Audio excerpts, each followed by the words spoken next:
नमस्कार, प्रणाम, स्वागत बा रउआ सबके राइटर आशिक अभिषेक के चैनल पर। और सब बताइए आप सब कैसन बानी। उम्मीद करते हैं रउआ सब भी बढ़िया होखब, अच्छा होखब।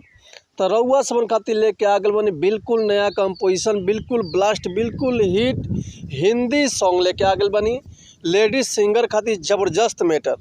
अगर ये गाना के लेडीज सिंगर बढ़िया से म्यूजिक बनवा के बढ़िया से दिल से गायकी करती है तो 100% बाकी गाना मार्केट में ज़बरदस्त ब्लास्ट हुई। ऐसे कि बिल्कुल नया कंपोजिशन, बिल्कुल नया शब्द, बिल्कुल नया हिट मैटर बाई रउआ सबन खातिर। अगर लेडीज सिंगर बढ़िया से गायकी करती है तो 100% बाकी गाना मार्केट में ब्लास्ट करी। इससे पहले रउआ सबन से कहल चाहब कि अगर रउआ गायकी में इंटरेस्ट बा, गायकी कल चाहतनी, गायकी में कदम रखले बानी और रउआ सबके बढ़िया मैटर नहीं मिलत, बढ़िया गाना नहीं मिलत, बढ़िया तुकबंदी नहीं मिलत, बढ़िया से गायकी नहीं कर पावत, बढ़िया म्यूजिक नहीं मिलत, तो अगर हमारे चैनल पर आ गए तो रउआ सबके निराश भइले के जरूरत नहीं है। काहे से कि रउआ सबन खातिर हम हर एक प्रकार के सॉन्ग लिखले, हिंदी होके चाहे भोजपुरी होके, चाहे रउआ कोनो भी ट्रैक पर भोजपुरी गाना लिखवा सकिले। ऑर्केस्ट्रा संग, लव सॉन्ग, बेवफाई संग, पूर्वी, निर्गुण, भजन, लोकगीत, लयदारी, रंगदारी, जातिवाद संग, चाहे रउआ अपना मन पसंद के कोनो भी गाना लिखवा सकिले, वो बिल्कुल उचित चार्ज पर।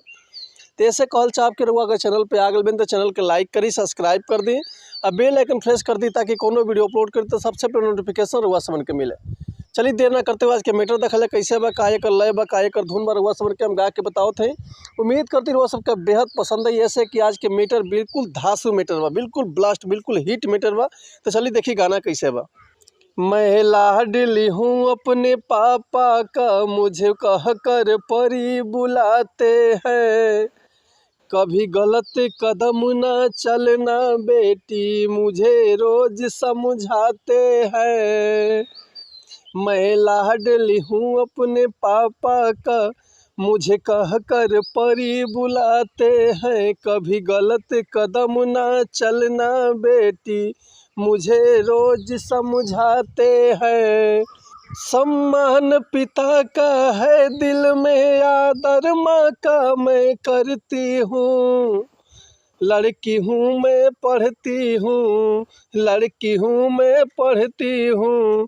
अधिकार मुझे भी जीने का, अधिकार मुझे भी जीने का, नहीं तो किसी से डरती हूँ। लड़की हूँ मैं पढ़ती हूँ, लड़की हूँ मैं पढ़ती हूँ। चलिए रउआ सबन के एक बार और हम मुखड़ा सुनाई तनी कि मैं लाडली हूँ अपने पापा का, मुझे कह कर परी बुलाते हैं। कभी गलत कदम ना चलना बेटी, मुझे रोज समझाते हैं। सम्मान पिता का है दिल में, आदर माँ का मैं करती हूँ। लड़की हूँ मैं पढ़ती हूँ, लड़की हूँ मैं पढ़ती हूँ। अधिकार मुझे भी जीने का, नहीं तो किसी से डरती हूँ। लड़की हूँ मैं पढ़ती हूँ।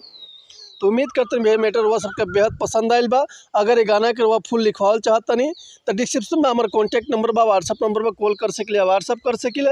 रुआ के बिल्कुल उचित चार्ज पे फुल गाना मिल जाए। एक और बात रुआ सबसे कहल चाह भैया कि अगर हमारा गाँव में कोई मिस्टेक बोलो तो भैया क्षमा चाहता नहीं। ऐसे कि हम तो गायक ना ही रुआ सब उनके खाली बता सकिले, समझा सकिले।